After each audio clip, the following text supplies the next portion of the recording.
सब खुश है? हाँ, यस मन से? यस सिर्फ मुंह से? नहीं, सब मन से सिर्फ मुंह से खुश बोल रहे हैं, अंदर से खुश नहीं लग रहे वैसे पूरे अंदर से खुश रहना है। ठीक है।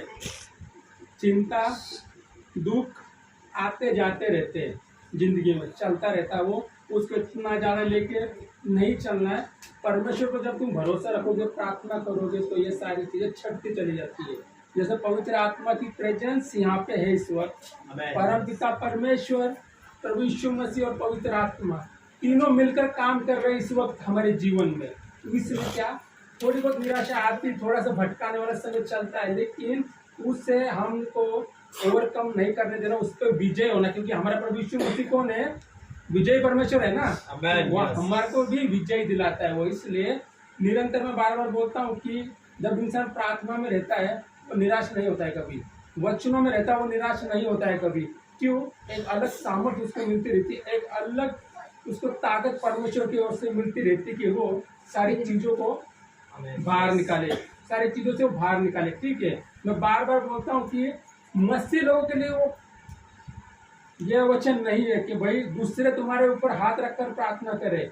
वो कब काम करती है हाथ रख के प्रार्थना? जब तुम खुद प्रार्थना में तुम्हारा जीवन है, तुम्हारा खुद पवित्र वचनों में जीवन है, तब वो हाथ रखकर प्रार्थना तुम्हारे जीवन में काम करेगी। अगर तुम सोचे कि मैं वो प्रार्थना में जीवन नहीं जीना, मुझे पवित्र वचनों में दूसरे मेरे ऊपर हाथ रख के प्रार्थना करे और मेरा जीवन वाला, कभी नहीं होगा ये, कभी नहीं होगा ये। जब तक तुम मसीह को अगर जानते हो, ये किसके लिए प्रार्थना हाथ रख के? जो मसीह को नहीं जानते, जो इनके बारे में मसीह को पूरी रीति से नहीं जानते, उनके ऊपर तुम हाथ रखो, प्रार्थना करो, उनका जीवन बदल जाएगा। लेकिन जो मसीह को प्रॉपर जानते हैं, अगर तुम सोचो उसके ऊपर हाथ रखो और मैं प्रार्थना करूँ उसका जीवन बदल जाए, तो इम्पॉसिबल, कभी नहीं होगा। प्रभु यीशु मसीह बोला तू मेरे को अच्छी तरह जानता है, तेरा काम है डेली प्रार्थना करना, तेरा काम है डेली पवित्र वचन पढ़ना, उसमें चलना। ये नहीं कि दूसरे तेरे लिए प्रार्थना करो, तू मस्त आराम से घूमता रहे और बोले दूसरे प्रार्थना करते और मेरा जीवन बदले, कभी नहीं बदलेगा वो जीवन। ठीक है। चाहे बिशप ने हाथ रख दो, चाहे रेवरेंड हाथ रख दो, चाहे बड़े बड़े पास्टर हाथ रख दो, कुछ नहीं होगा, सिर्फ सर के बाल उड़ेंगे, उससे ज्यादा कुछ नहीं बदलेगा जीवन अंदर। लेकिन जब तुम्हारा प्रार्थना में जीवन होगा और तुम्हारा वचनों में जीवन होगा, तुम देखना नॉर्मल कोई तुम खुद अपने लिए प्रार्थना करोगे जीवन बदलेगा, दूसरे तुम्हारे सर पे हाथ रखे प्रार्थना करोगे जीवन बदलेगा। ठीक है। इसलिए मैं कंटिन्यूस चीज को बोलता हूँ कि प्रार्थना में जीवन हमेशा रखो और चलते रहो। चलिए आगे बढ़ते। आज का भजन संहिता 127 को लेते हैं।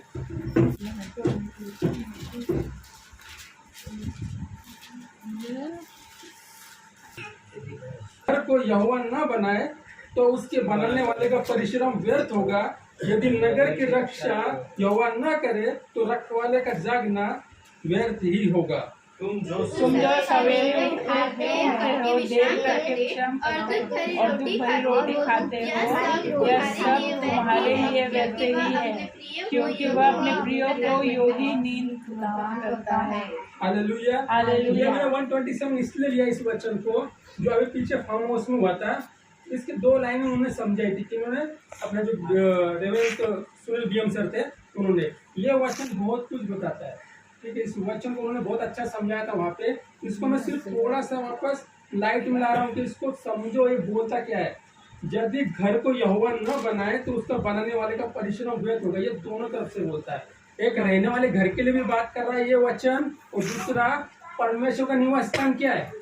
हमारा दिल, हमारा शरीर क्या है? परमेश्वर का घर है ना। अगर इस घर में अगर परमेश्वर नहीं है तो इस घर का कोई मतलब है? कोई मतलब है। अगर एक घर में 4 दीवारी है, पति पत्नी बच्चे, हमेशा वहाँ पे कलेश रहे, हमेशा लड़ाई झगड़े रहे, वो घर है क्या? तो अभी नहीं हो सकता। हाँ, लेकिन उस घर के अंदर अगर परमेश्वर का निवास स्थान है तो घर में हमेशा शांति रहेगी।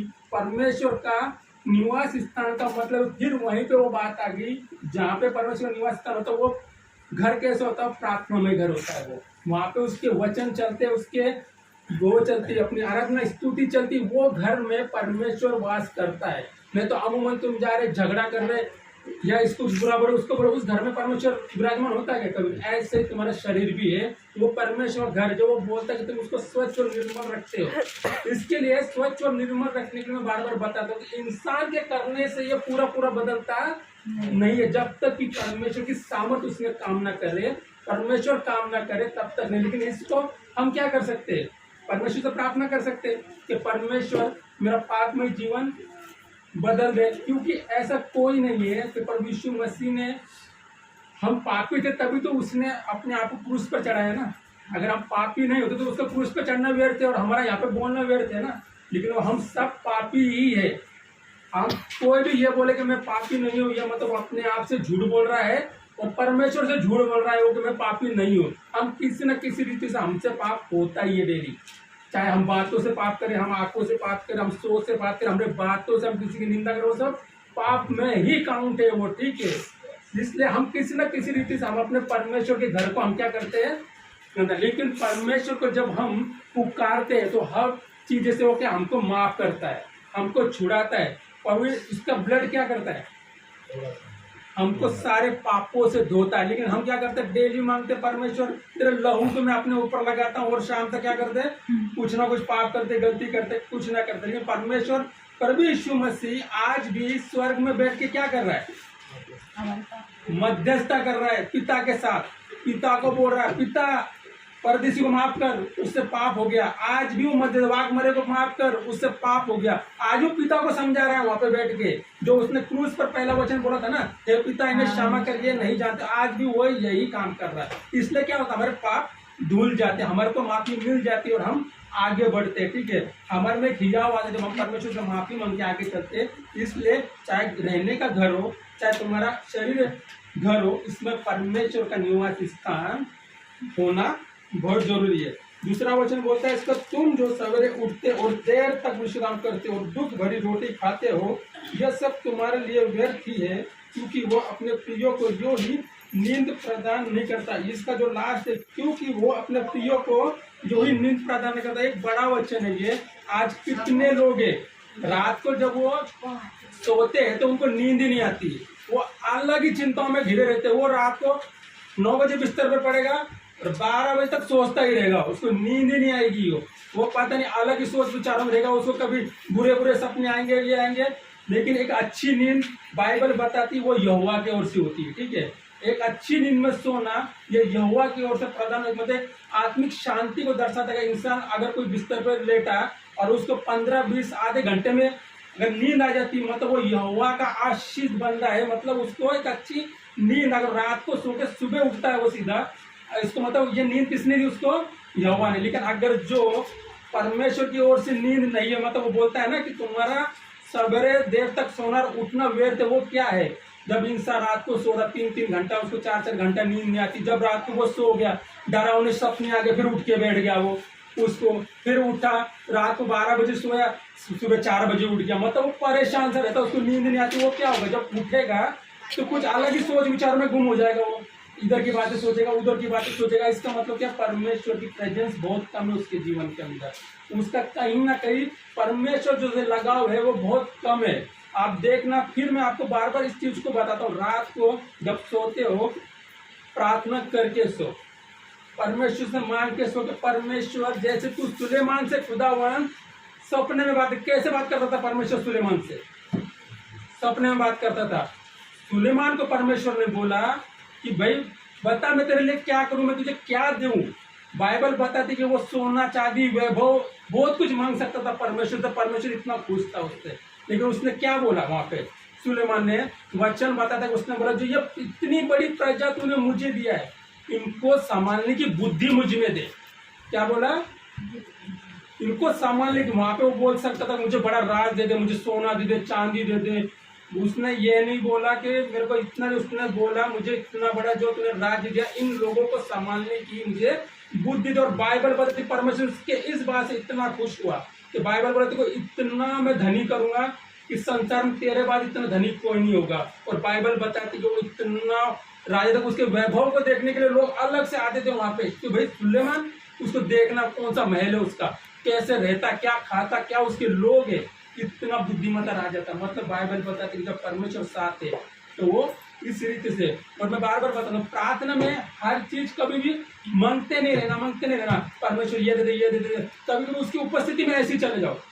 कैसे, परमेश्वर की उपस्थिति में चले जाओ, परमेश्वर को बोलो प्रार्थना, परमेश्वर मैं सिर्फ तेरे को देखना चाहता हूँ, परमेश्वर मैं सिर्फ तेरे साथ रहना चाहता हूँ, परमेश्वर मैं तेरी बात सुनना चाहता हूँ। आज परमेश्वर मुझे कुछ नहीं मांगना, तेरे से कुछ नहीं करना, परमेश्वर तू सिर्फ मुझसे बातें कर, मेरे को तेरी बातें सुनी, मुझे तेरा चेहरा देखना, तू कैसा दिखता है परमेश्वर, क्या तू है, तेरे अगल बगल क्या, मैं तुझे और जानना चाहता हूँ परमेश्वर। बैठो घुटने पे, शांत मन करो और परमेश्वर की ओर नजर लगाओ। कहाँ पे नजर लगाना है? उसके ऊंचे पहाड़ की ओर। ऊंचा पहाड़ कहाँ है? उसका स्वर्ग, ठीक है। वहां पे उसकी नजर लगा, कुछ नहीं बोला, परमेश्वर मुझे कुछ नहीं चाहिए, तू सब कुछ जानता है। बाइबल बताती मेरे मांगने से पहले तुझे पता है कि मुझे क्या चाहिए, मुझे सिर्फ तू चाहिए परमेश्वर, मुझे तू चाहिए परमेश्वर। जब तुम इस रीति से प्रार्थना करोगे अद्भुत रीति से काम होगा, ठीक है। थर्ड पढ़ रहा हूँ मैं। देखो लड़के यहोवा के दिए हुए भागे गर्भ का फल उसी की ओर से प्रतिफल है। चौथा पढ़िए। जैसे वीर के हाथ में तीर वैसे ही जवानी के लड़के होते हैं। फिर वहां पे बता कि देखो लड़के यहोवा के दिए हुए भाग्य गर्भ का फल उसी की ओर से प्रतिफल। मतलब बाइबल यहाँ बताती है कि जो बच्चे वो परमेश्वर की ओर से मिलते हैं, वो आशीषित होते हैं। अगर किसी के पास बच्चे नहीं तो उसको निराश नहीं होना चाहिए, क्योंकि बाइबल इस वचन को कोड करो प्रार्थना के अंदर बहुत अच्छा। देखो लड़के यहोवा के दिए हुए भाग्य गर्भ का फल उसी को, तुम प्रार्थना में इस चीज को तोड़ करके बोलो, परमेश्वर लड़के तेरे दिए हुए भाग्य, परमेश्वर गर्भ का फल तेरा प्रतिफल देता है। तुम तो परमेश्वर में तेरा इंसान हो ना, तो मुझे चाहिए ना ये। उसने बोला है ना कि जो हो मेरे हो तो तुम मुझसे मांगोगे। अगर बच्चा बाप से नहीं मांगेगा तो किससे मांगेगा? बाप से मांगेगा ना। तो जब प्रार्थना करते हो ना, जो कुछ कोड के वचन है इसके अंदर में बड़ा प्रॉमिस वर्ड है, उसको पकड़ के प्रार्थना करो, वो भी जीवन में बहुत अच्छी रीति से कार्य। क्योंकि स्कॉलर बताते बाइबल के बड़े बड़े, हम जो प्रार्थना करते हैं परमेश्वर उसको अनसुनी कर सकता है थोड़ी देर के, लेकिन जब उसके बाइबल के बोले हुए वचन है ना, उसको अनसुनी करेगा क्या? कभी नहीं करता, ठीक है। बाइबल के वचन कोड करके बोलो, कभी अनसुनी नहीं होती थी, ठीक है। जैसे वीर के हाथ में तीर वैसे ही जवानी के लड़के होते। वीर के हाथ में तीर का मतलब ये है कि जब योद्धा कोई लड़ता है तो खाली हाथ लड़ता है क्या? वो कैसे लड़ता है? हाँ? तीर, कमान, तलवार, भाला कुछ तो होगा ना, खाली हाथ तो जाता नहीं। ऐसे ही जो हम कौन है? परमेश्वर के वीर। हमारा क्या है लड़ाई का साधन? क्या हमारे पास लड़ाई का? प्रार्थना वचन। परमेश्वर क्या बोलता है कि अपनी कमर कस लो। किससे कमर कस लो? वचन से। बाइबल बताती कि मेरे उद्धार का टोप मुझे पुना, मेरी आत्मा की तलवार मुझे दे। बोलती है ना बाइबल, उद्धार का टोप क्या है?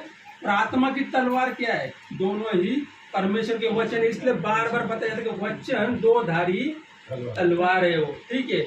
हर जगह काम करते हैं, शत्रु से लड़ने के लिए और आशीष पाने के लिए भी परमेश्वर के वचन काम करते हैं। पांचवा पढ़ रहा हूं मैं। क्या ही धन्य है वो पुरुष जिसने अपना तरकश को मुझसे भर लिया हो, वो फाटक के पास शत्रुओं से बातें करते संकोच ना करेगा।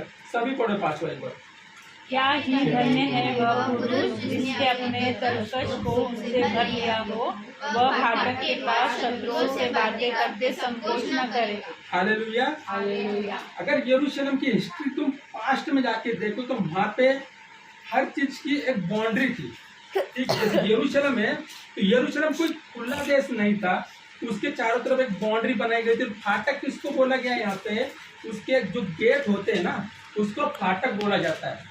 फाटक पे बात करने का मतलब है कि किसी दुश्मन से बात कर रहा हो, उसके फाटक पे जाके, तो मतलब कोई हल्का खेल नहीं है ना भाई। तो उसके लिए तो परमेश्वर की सामर्थ्य चाहिए ना। इसलिए बाइबल इसको बताती है, अगर शैतान आ भी जाएगा तो तुम उससे डायरेक्टली फेस करके बात कर सकते हो, उससे लड़ सकते हो, उसको भगा सकते हो। क्योंकि हमारे प्रभु यीशु मसीह जब मर्दों में से जिंदे उठे तो उसने क्या करा था? शैतान को यहाँ पे हराया उसने, और शैतान का वो विजयी हुआ। तो बाइबल बताती है कि तुम भी उसी तरह विजयी हो, ठीक है। उसके फाटकों के पास जाके तुम उसको लड़ सकते हो, उसको भगा सकते हो। सिर्फ प्रार्थना में जीवन रखो और कुछ नहीं करना, और परमेश्वर के साथ ध्यान लगाओ और बात करो, एक दूसरे को समझाते रहो, सचेत करते रहो। बाइबल हमेशा ये बताती है। अगर आप 1 कुरिन्थियों 2 कुरिन्थियों गलातियों इब्रानियों उसके आगे पढ़ना शुरू कर दो, बार बार बाइबल में इस वचन को कोड किया गया भाई।